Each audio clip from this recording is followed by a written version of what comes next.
Have you placed Allah in your equation? We ask Him for help and He expects us to make an effort too. The Prophet ﷺ said, work hard for what benefits you and put your trust in Allah. You want a job? You need sustenance? Don't just get up and walk into the world like Allah isn't part of the process. Wake up, pray your salah, make dua. Oh Allah, I'm stepping out today. Guide me to what is best. Then go out. Allah will guide your footsteps. But if you ignore Him, there will be no blessing in that job, that income, or that effort. And on the flip side, don't be from those who say, I trust Allah, and then sit at home expecting the job to land in your lap. That's not tawakkul, that's wishful thinking.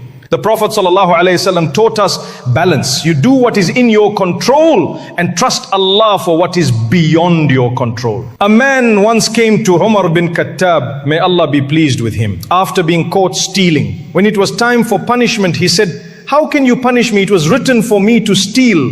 Umar replied, and it was written that we would punish you too. You see, brothers and sisters, we all have a limited choice, and Allah will question how we used it.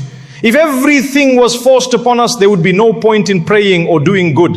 But Allah gave us a choice to believe, to strive, to obey, to repent. So when you fall ill and the first thing doesn't work and the second thing fails and even the third attempt seems hopeless, know that it's not about the doctor or the medicine or the treatment. Those are only means. The cure lies with Allah. So many doctors themselves during major crises admitted, we've tried everything. We're doing what we can, but we don't know what else to do. Because ultimately the results are not in their hands. The same medication works for one person and fails for another. That is the power of Allah. Sometimes we go through difficulty, not because we've done something wrong, but because Allah wants something greater for us. When you're tested, when you feel like the walls are closing in, that's not the time to panic.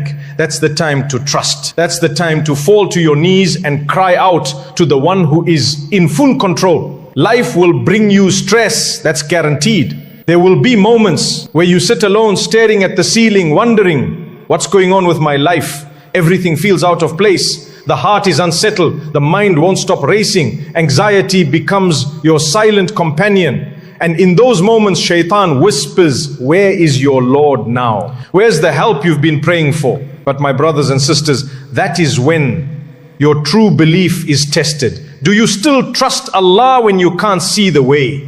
Do you still believe that He's a Rahman when life feels harsh? Do you still call on Him as Al-Wakil, the one who takes care of your affairs, when everything around you is falling apart? That's what true tawakkul is. It's not about trusting when things are easy.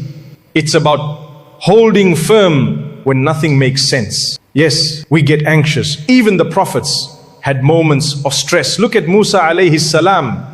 When he stood at the sea with Pharaoh behind him, his people cried, we're doomed. We're going to be caught. But what did Musa say? No, indeed my Lord is with me and He will guide me.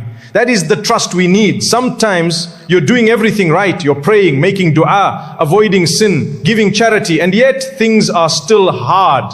The bills are piling up. Your health is getting worse. People are turning against you. You start thinking, am I cursed? Is Allah angry with me? But that's not how it works.